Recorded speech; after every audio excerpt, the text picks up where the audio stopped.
My wife deposited a $22,000 bonus from her boss on Valentine's Day. She even signed a $487,000 loan without reading it.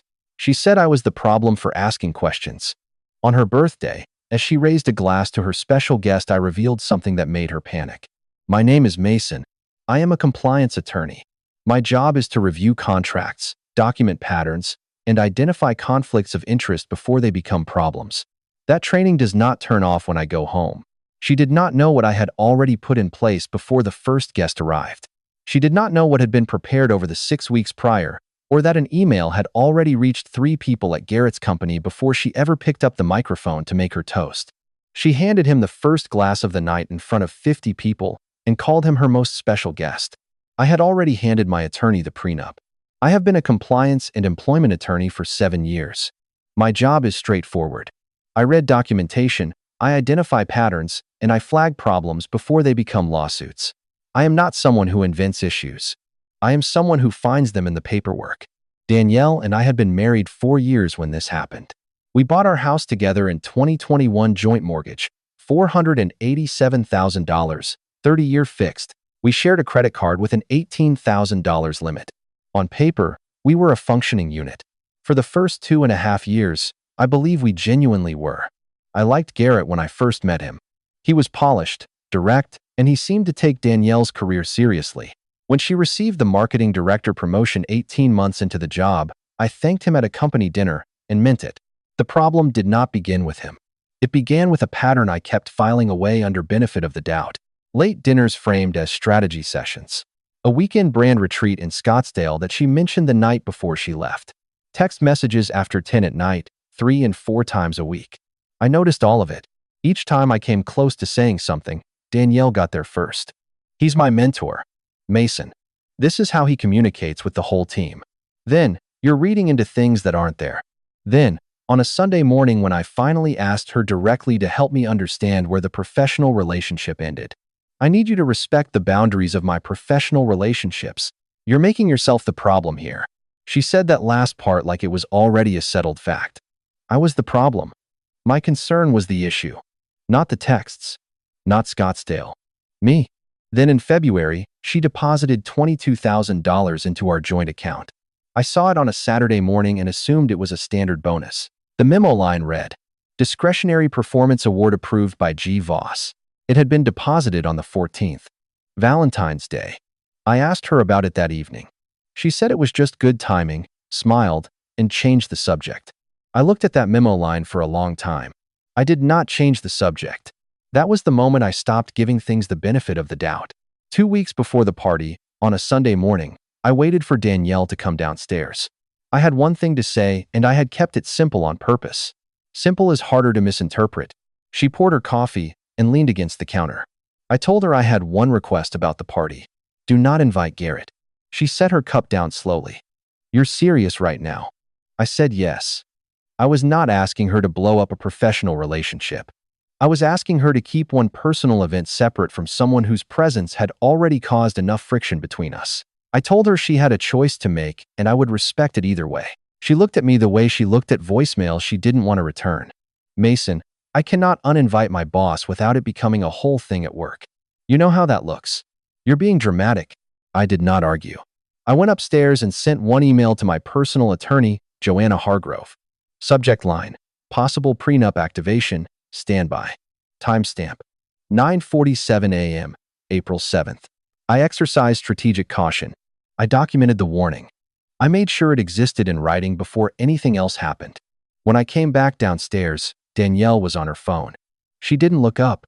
I poured the rest of my coffee down the sink and said, I gave you the real ultimatum 2 months ago, Danielle. This is just the deadline.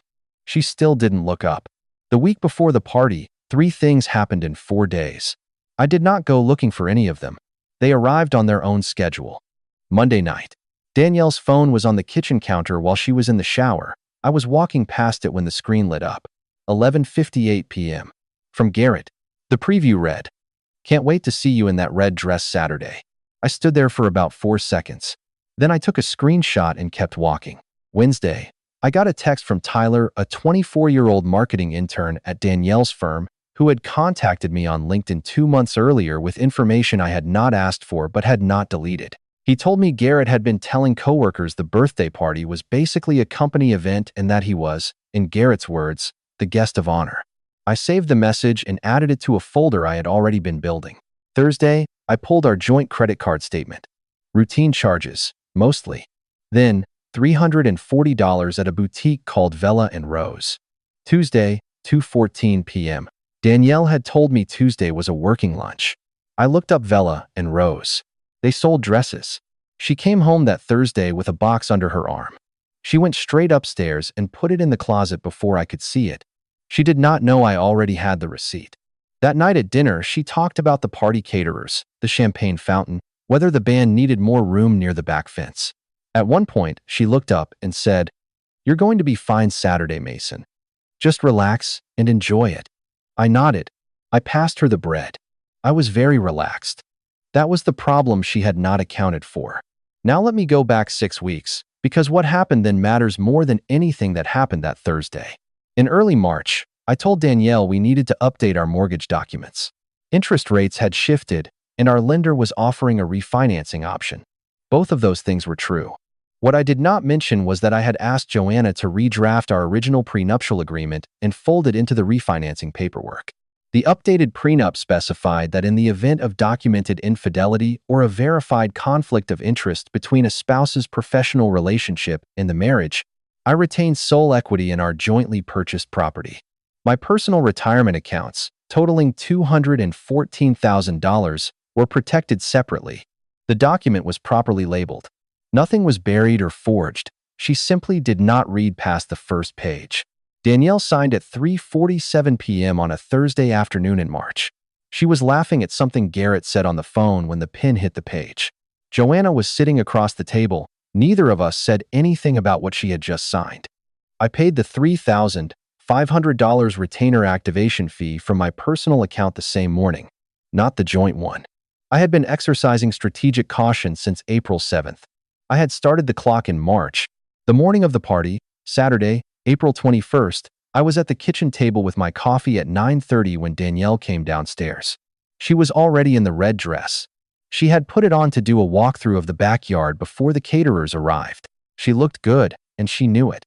I did not say anything about the dress. I asked one question. "Is Garrett coming tonight?" She did not pause. She picked up her keys from the counter and said, "He's my most special guest, Mason. Don't make this weird." She said it the way you say something that has already been decided. Not defensive, not apologetic, just settled. Like my position on the matter was a logistical inconvenience she had already factored in and moved past. I nodded. I put my coffee cup in the sink. I went upstairs and sent 2 texts. The first was to Joanna. "Tonight? Timestamp 9:34 a.m. The second was to Tyler. "Party starts at 6. Be there by 8 if you can. You don't have to, but I'd appreciate it." Then I went back downstairs and helped move the patio furniture. By 6:30 the backyard was full. 50 guests, string lights along the fence, a champagne fountain near the rose trellis, a 3-piece band along the far wall playing something soft. Danielle moved through the crowd the way people move when they have been rehearsing a version of themselves for weeks. Compliments on the dress. Compliments on the garden. She was performing, and she was very good at it. I circulated, shook hands, talked to the neighbors, ate a bruschetta near the back table. I was doing nothing unusual. I was also watching everything. Garrett arrived at 7:05 del pomeriggio. He came with a bottle of 2019 Dom Perignon and a card in a cream envelope, and he walked straight to Danielle through the middle of the crowd like he already knew exactly where she would be standing. He handed her the envelope in front of at least 12 people. She took it with both hands and held it against her chest. "You always know exactly what I need," she said. Garrett smiled. Then he looked directly at me across the garden. 2 seconds. Maybe 3. Then he looked away and accepted the glass she was already pouring for him. I checked the retail price of a 2019 Dom Perignon at 7:07 p.m. $220. I noted it and put my phone away. Tyler arrived at 7:52 p.m. Button-down shirt, soda water, standing near the far fence. He caught my eye once and gave a small nod. She held that cream envelope against her chest, like it was a Valentine. I found myself wondering if it was. And I found myself wondering what was written inside it, because whatever it said, it was going to end up in a file with everything else I had been collecting for the past 6 weeks. Before I tell you what happened at 8:45 p.m., you need to understand exactly what I was carrying into that backyard. The text thread between Garrett and Danielle spanned 14 weeks. I had access to it because Danielle had left her phone unlocked on the kitchen counter more times than she realized, and I had been careful each time. 47 messages sent after 10 at night. I counted them. I printed them on 11 pages. Those 11 pages were already in a folder at Joanna's office before the first guest arrived Saturday evening. The texts were not ambiguous. Garrett asked her regularly what she was wearing to work events. He commented on photos she had not posted publicly yet. On the night I gave Danielle the deadline that same Sunday morning in our kitchen, he texted her at 11:47 p.m. "Tell me you're wearing something worth remembering Saturday." She responded at 11:52. "You'll see." When I had raised the late-night texting with Danielle months earlier, she told me I was reading into things. She said that was how Garrett communicated with everyone on the team. She said my concern was going to damage her career if I kept pushing it. And then came the line she used every time I got too close. "I need you to respect the boundaries of my professional relationships, Mason." I was a compliance attorney. I knew what 47 after-hours texts looked like in a documentation context. It did not look like mentorship. The Instagram photos from the Scottsdale brand retreat told the same story in a different format. Danielle had posted them to her professional account with captions like "team building" and "grateful for great leadership." 3 photos showed Garrett's hand on her lower back at a hotel pool. One showed them at a restaurant, candles, heads close together, no other team members in the frame anywhere. The restaurant was identifiable by the menu visible in the corner of the shot. Prefix, $285 per person, Michelin recognized. I cross-referenced that dinner against the company expense reports through Tyler. He had emailed me 2 paragraphs on March 14th from his personal account, not his work one describing what he had seen. Garrett filed that dinner as a 2-person client meeting. Tyler was in the office when Garrett typed those words. There was no client. Tyler was 23 years old and had said nothing because he did not know what else to do at the time. That expense report was the bridge between the personal and the professional. It created a documented, verifiable conflict of interest. A CEO, using company funds to conceal a personal relationship with a direct report he had promoted and awarded a $22,000 discretionary bonus. Under the company's own published employee handbook, page 31, plain language, no interpretation required that kind of undisclosed relationship between a supervisor and a subordinate required mandatory reporting to HR and the board. Joanna had filed the formal conflict of interest disclosure that evening. It was addressed to Garrett's HR director and 3 board members. Text thread summary, Instagram documentation, Tyler's written account. Citation of page 31. Sent at 8 da tarde. By the time Danielle raised her glass to toast her most special guest, his HR director had already opened the email. Joanna had requested a read receipt. It came back at 8:23 p.m. I want to be precise about what I had built and why I built it the way I did. I gave Danielle a warning on April 7th. I gave her a choice. She made it at 9:30 a.m. on the morning of the party when she came downstairs in that red dress and told me Garrett was her most special guest without blinking. I did not construct a trap. I built an exit. There is a difference, and I understood it clearly.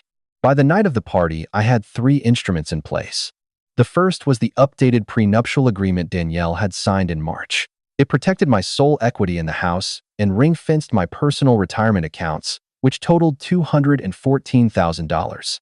In the event of documented infidelity or a verified conflict of interest between a spouse's professional relationship and the marriage, those assets were mine alone. Signed, notarized, filed. The second was the formal conflict of interest disclosure Joanna had sent at 8 p.m. addressed to Garrett's HR director and 3 board members, built entirely from documents and records that Garrett and Danielle had generated themselves. I had not manufactured a single line of it. They had handed me everything I needed.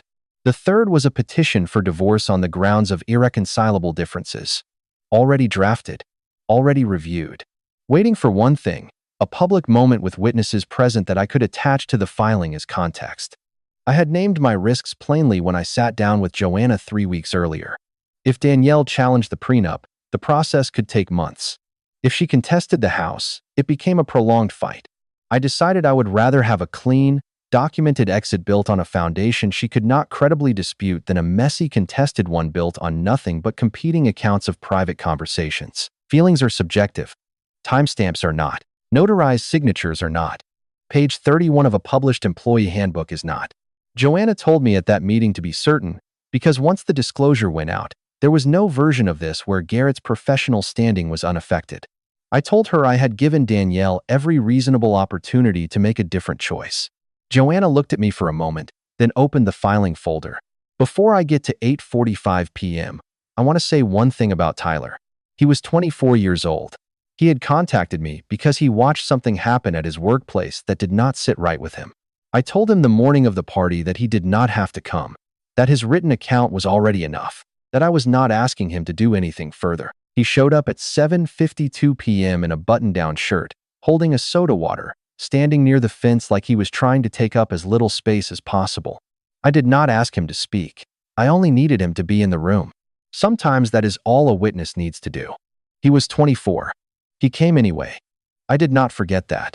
Now, 8:45 p.m.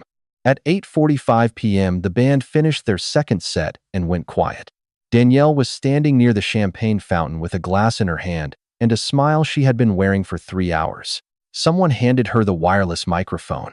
She tapped it once, got the feedback squeal, laughed, and the crowd settled into the kind of comfortable silence that happens at the good part of a party. She thanked everyone for coming. She thanked the caterers, the band, her parents standing near the back table. She thanked her friends and colleagues. She said it had been a beautiful night and that she felt genuinely lucky. She meant it. I could tell from 12 feet away that she meant every word. Then she said she wanted to give a special thank you to the person who had believed in her more than anyone else this past year. She turned her head. She found Garrett in the crowd, without having to search for him, which told me exactly where she had positioned him before the evening started. She said his name. She said he was her most special guest. She raised her glass. 50 people raised theirs. I did not. A few guests near me noticed. One of the neighbors turned to look at me. Garrett caught my eye over the rim of his flute and held it 2 full seconds, maybe 3, not hostile, not nervous. Satisfied.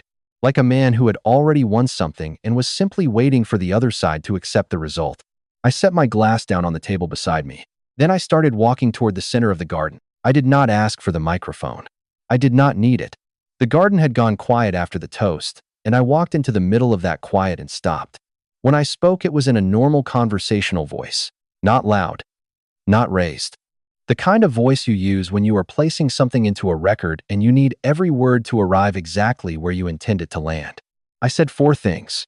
First, I told Danielle I had kept my promise. The one I made 2 weeks earlier in our kitchen on a Sunday morning. I told her I had meant it when I said it, and I meant it standing here now in front of everyone she had invited to celebrate her evening. Second, I said there was a young man at this party who had provided a written account of certain expense reports filed at Garrett's company. Reports that described a 2-person dinner at a Michelin-recognized restaurant as a client meeting. Reports that, according to this witness, had no client. That written account was dated March 14th and was already in my attorney's possession. Third, I looked directly at Garrett and said 2 words. Conflict of interest. Then I said them again. I told the 50 people in that garden that a formal disclosure documenting an undisclosed personal relationship between a CEO and the direct report he had promoted, supervised, and awarded a $22,000 discretionary bonus had been emailed to his company's HR director and 3 board members at 8:00 p.m. that evening. The HR director had opened it at 8:23 p.m. My attorney had requested a read receipt. Garrett put his champagne glass down before I finished the sentence. I said that Danielle had spoken often about the importance of boundaries in professional relationships. I agreed with her. I had always agreed with her on that point. I had simply been exercising strategic caution while waiting for the right moment to demonstrate it. Fourth, I turned back to Danielle. I told her that the refinancing paperwork she had signed in March reviewed and signed at 3:47 p.m. on a Thursday afternoon while she was on a call was not only a refinancing agreement. My attorney, Joanna Hargrove, had a complete copy of what it also contained. Joanna's contact information was available whenever Danielle's attorney needed it. The garden was completely silent. Not party quiet. Silent. The kind of silent where you become aware of small sounds, the string lights, the fountain, someone's glass being set down very carefully somewhere behind me. I wished Danielle a happy 32nd birthday. I picked up my glass from the table beside the champagne fountain, took one last sip, and set it back down. I walked through the crowd toward the garden gate. People moved without being asked.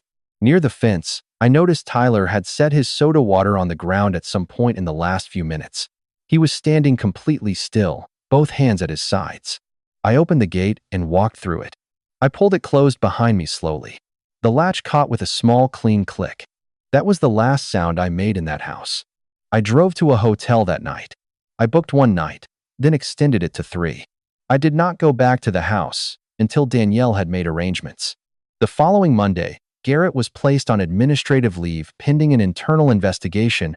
That is how it works when a formal conflict of interest disclosure lands in an HR director's inbox on a Saturday evening with supporting documentation already attached. The company had no discretion in the matter. Page 31 of their own handbook required a mandatory investigation. They followed it because the alternative exposed them to considerably greater liability. The internal review flagged Danielle's $22,000 discretionary bonus as part of the inquiry. It had been approved solely by Garrett with no secondary signatory, which violated the company's documented compensation protocol. Her director role was placed under formal review. The promotion itself, approved by Garrett alone, 18 months into her tenure, also had no second signatory. Also a protocol violation. Also on page 31, Garrett's discretionary bonus authority was suspended for the fiscal year. His promotion approval powers were placed on hold pending a full policy review. There was no public lawsuit.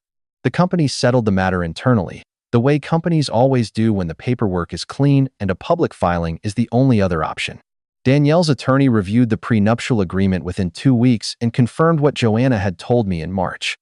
It was valid, properly executed, and not subject to a credible challenge. The divorce proceeded without contest. I retained sole equity in the house. My retirement accounts, all $214,000, remained mine. Danielle moved out in May. The process was not warm. It was not hostile. It was paperwork handled by 2 people who understood there was nothing left to negotiate. Tyler kept his job. His account had been filed as a voluntary witness disclosure. His employer had no grounds to retaliate and enough of their own exposure to understand that clearly. He sent me one text the week after the party. It said, "I hope it worked out." I wrote back, "It did. Thank you." That was the extent of it. The cream envelope Garrett had brought to the party, the one Danielle held against her chest while she made her toast, was opened by her attorney during the discovery process. It contained a handwritten note. I was informed of its contents. I chose not to include them in the filing. I did not need to. I had everything I needed before that envelope was ever opened. The hardest part was not the legal process. It was the morning after the party. I sat in the same kitchen chair with the same coffee cup, and the house was completely quiet, not peaceful, just quiet. There is a difference between those two things. That morning I understood it exactly. 3 weeks later, Danielle called. She asked if I regretted it. I told her I was a compliance attorney. Regret was not part of my documentation.